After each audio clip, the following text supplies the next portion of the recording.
Halo semuanya, apa kabarnya? Semoga teman-teman semua di dalam keadaan sehat. Selamat datang kembali di channel ini. Pada video kali ini saya mau ajak teman-teman nih menyaksikan statement argumentasi dari Rocky Gerung yang mengkritik Kang Deddy Mulyadi termasuk program barak militernya, bahkan menyamakan Kang Deddy dengan Pak Jokowi dengan istilah Mulyono. Sepertinya ada sensi di sana ya, ada ketidaksukaan karena ada kemiripan antara gaya KDM dengan Pak Jokowi yaitu soal belusukannya. Ya teman-teman, nanti kita akan simak pendapat netizen dan saya juga punya pendapat tentunya tentang statement Rocky Gerung ini, tapi kita simak dulu videonya bareng-bareng. KDM King Deddy Mulyono. Mulyadi sama-sama beroperasi di dalam market of stupidity itu. Keras ya, Dad.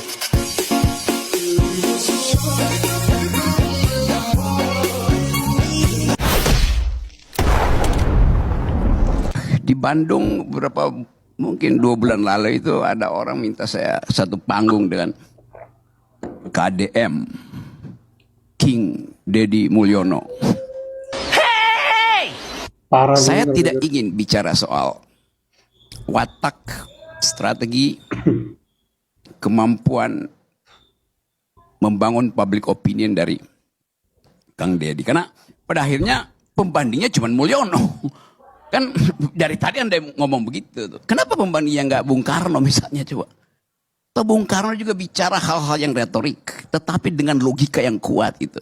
Sehingga bisa dibantah retoriknya selamat, logiknya selamat. Jadi samar-samar saya mulai melihat bahwa yang berbahaya sebetulnya bukan Deddy Mulyadi, Yunto Mulyono. Tetapi penonton Mulyono dan penonton Deddy Mulyadi sama. Itu soalnya. Nih ada Armando bicara tentang mengajar teori komunikasi itu. Di dalam teori komunikasi ada satu prinsip yang menerangkan bagaimana orang mengkonsumsi kedangkalan gitu. Apa namanya deh ya? Society of the spectacle. The society of the spectacle. Gimana bahasa Indonesianya? Masyarakat yang doyan nonton kedangkalan, kira-kira itu tuh. Ada teorinya, betul. Ada ya. Dalam hal itu dia bermutu dalam soal memahami konsep-konsep dasar itu. Teori itu, dulu saya ngajar teori itu di jurusan filsafat. Itu bagian dari critical studies yang disponsori oleh pikiran-pikiran Marxisme itu kiri. Yang menganggap bahwa ucapan, penampilan itu komoditas. Jadi kita lagi menonton orang jualan komoditas yang namanya penampilan. Apa istilah tadi? Dikritik, ya? Visualisasi, bukan fisik. Di situ bedanya. Kita nggak dapat. Visualisasi Jokowi sampai sekarang seluruh rakyat Indonesia tahu. Gorong-gorong, kesederhanaan. Tapi visinya orang nggak ingat. Deddy Mulyadi juga dimulai dengan problem yang sama. Tadi teman-teman pendukung Deddy Mulyadi mengatakan, yang penting visualisasinya bisa menghemat anggaran. Oh bagus. Tapi dalam politik orang mengukur visualisasi itu demi apa kalau visinya dangkal. Mengirim anak ke barak itu dangkal. Barak itu didisiplinkan tubuhnya. Kalau kita belajar teori-teori disciplinary society oleh Michel Foucault misalnya. Fungsi barak militer mendisiplinkan tubuh. Bukan mengajak orang berpikir itu. Apa istilahnya deh? The docile body. Tubuh yang didisiplinkan. Yang ditekuk, dibentuk. Anak itu nakal karena kreativitasnya bertumbuh. Diperlukan pedagogi. Yang dihasilkan oleh Deddy Mulyadi ada demagogi itu. Kirim ke barak itu. Kenapa nggak Gibran dikirim ke barak?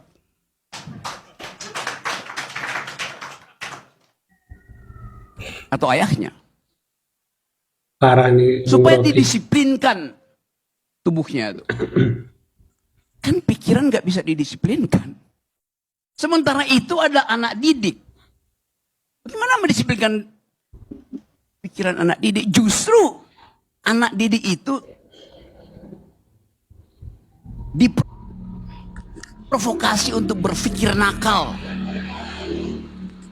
Ya, saya komentari sedikit ya teman-teman. Di sini menurut saya Bung Rocky Gerung tidak memahami masalah ya pada video sebelumnya. Coba teman-teman cek ya.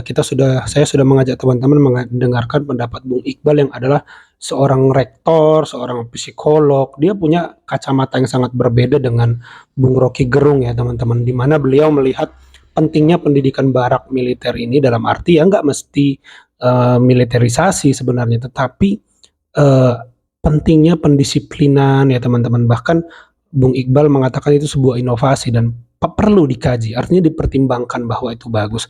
Nah, di sini saya melihat Bung Rocky ini terlalu idealis dan hidup di dalam teorinya. Saya nggak bilang teorinya nggak benar ya teman-teman, tetapi zaman itu berubah dan inovasi itu dibutuhkan ya teman-teman untuk kasus-kasus khusus di lapangan yang membutuhkan yang namanya percepatan dibutuhkan ya teman-teman. Jadi saya pikir Bung Rocky di sini karena dia tidak tahu ya. Itu formative years-nya di situ kok. Pikiran kita itu dibentuk di dalam usia 5, 7 sampai 13 tahun. Di situ kenakalan itu fungsinya kreatif. Ya, dia bicara di ranah idealis. Ada mak-mak yang bagus anak gue masukin di situ tuh. Supaya berharap setelah masuk barak langsung dilantik jadi mayor. Lalu dalam 2 bulan jadi letkol. Kan ini dangkal sebetulnya.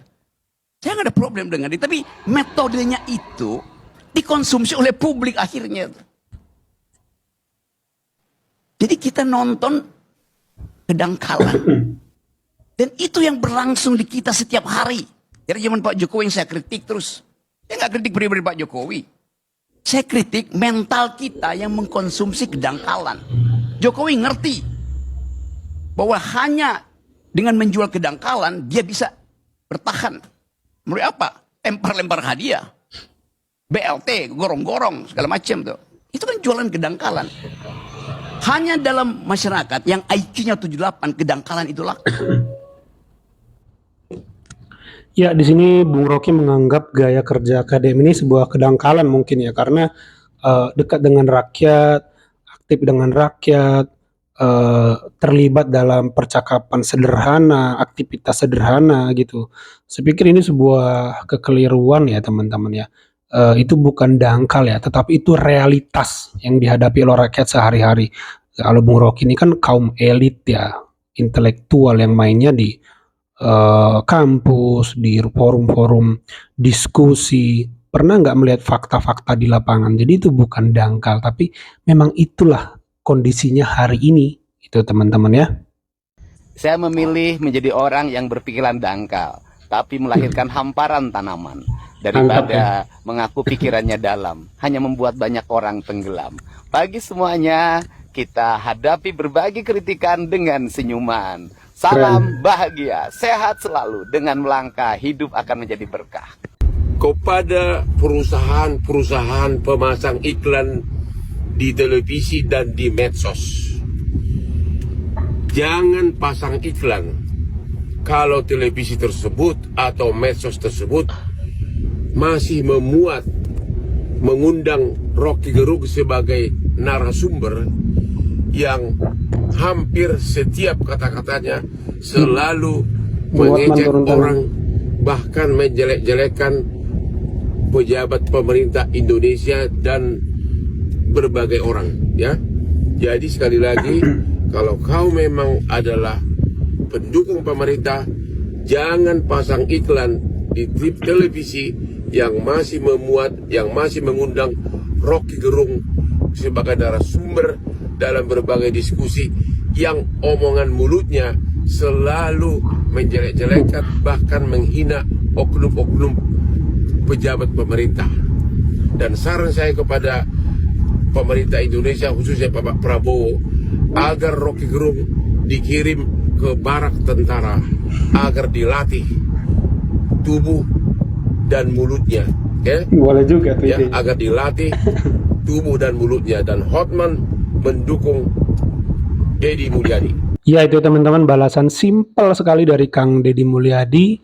Lebih baik menjadi orang yang dianggap dangkal tapi menumbuhkan ya teman-teman kebaikan daripada eh, intelektualitas tapi menenggelamkan orang ya teman-teman. Yaitu ya teman-teman, kalau kita ikuti jalan pikiran Rocky Gerung yang begitu, yang idealis sekali, tetapi di lapangan apakah itu bisa menimbulkan percepatan ya? Apakah bisa menjawab persoalan dengan taktis ya teman-teman? Kan Rocky Gerung selalu bicara di ranah idealis dari A sampai Z.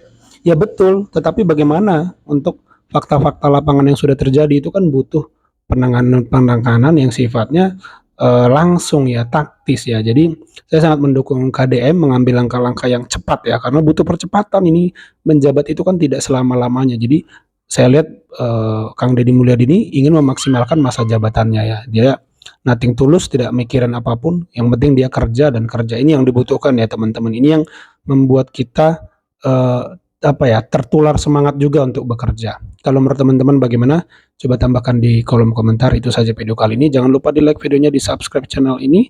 Sampai jumpa di video saya selanjutnya.